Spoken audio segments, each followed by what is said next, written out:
So I read a presentation on how acute caffeine enhances sign tracking in male Sprague Dawley rats. The goal does caffeine enhance the sign tracking in Sprague Dawley rats, and if so, by how much? In order to better understand this experiment, it is necessary to understand a few terms, the first being sign tracking.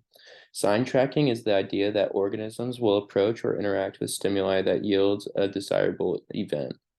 In this experiment, however, the stimulus and the desirable event were separated, so sign tracking is when the organism approaches the location of the conditioned stimulus.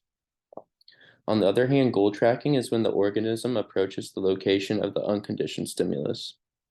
Sign tracking is influenced by dopamine and glutamate activity in the brain. This experiment is important because it helps understand drug dependence vulnerability in humans. The methods used.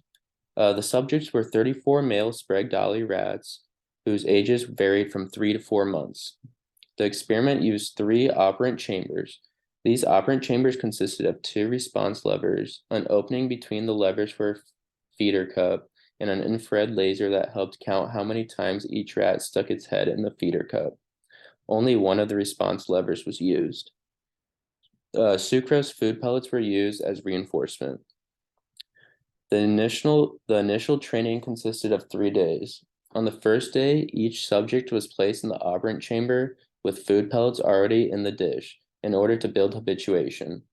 On the second day, subjects were given reinforcement at random intervals using a magazine.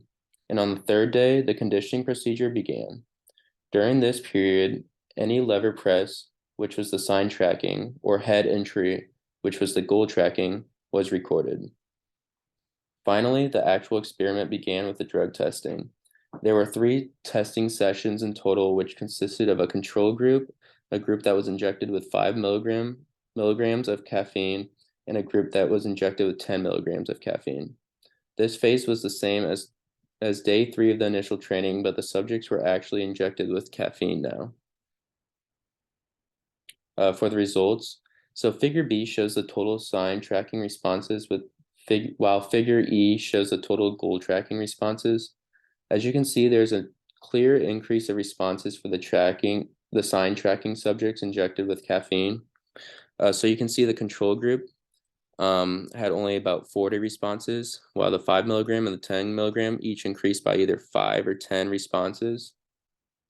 However, the increase in responses for goal tracking is small enough that it is insignificant, as seen here. Now, figure C shows the mean sign tracking latency, while figure E shows the mean goal tracking latency. Although both go slightly down compared to the control group, they are both pretty insignificant as well. Figure G shows the mean number of head entries for the intertrial interval. As you can see, the mean number goes up as the dosage increases, as seen here. Caffeine somewhat increased sign tracking, but not goal tracking, as seen in figure B and figure E on the previous slides. Also, caffeine's ability to increase incentive salience might be part of the cognitive boost within the rats during these experiments. This would explain an increase in activity at pursuing cues that led to desirable events. Finally, this study also helped show that caffeine usage may be a complicating factor for people attempting rehabilitation from substance abuse.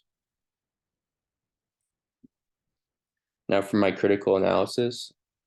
Could the use of a more enhanced drug, such as cocaine, have a greater enhancement ability on sign tracking? Personally, I believe yes, as cocaine has a stronger effect on the brain and has a stronger addictive ability. And then how come goal tracking did not increase, but sign tracking did? And then my final question was, could the use of a different type of lab rat or even female lab rats change the results? I believe that this could certainly affect the results, as the lab rats used are bred to have certain behaviors to help make experiments used with them easier.